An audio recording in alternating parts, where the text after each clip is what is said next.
मुख्यमंत्री माझी लाडकी बहीण योजना या योजनेविषयी आदित्य तटकरे मॅडम यांनी स्वतः ट्विट करत एक महत्वपूर्ण अपडेट दिलेलं आहे. काय हे अपडेट याच आज आपण थोडक्यात जाणून घेऊयात. ही अतिशय ऐतिहासिक योजना जी शासनाने आणली ती अधिकाधिक सक्षमपणे राबवण्याचा आमचा प्रयत्न आहे. उलट आम्ही सगळ्या लाभार्थी महिलांना सांगतोय की तुमचे महिन्याचे जे 1500 आहेत ते 1500च्या 1500 शॉपिंग मध्ये खर्च नका करू.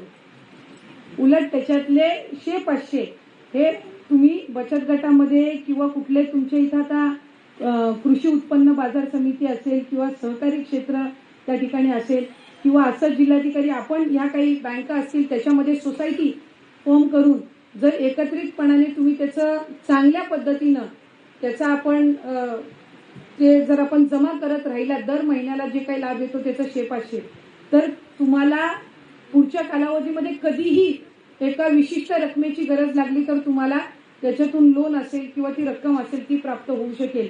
नाहीतर आम्ही ज्या ज्या वेळेला लाभ वितरित करतो त्याच्या आधी तर आमच्याकडे शहरातले सगळे व्यापारी येतात की लाडकी बहीणचा लाभ कधी म्हणजे भगिनींपेक्षा लाडक्या बहिणींपेक्षा व्यापारी जास्ती विचारतात की डीबीटी कधी करणार आहे.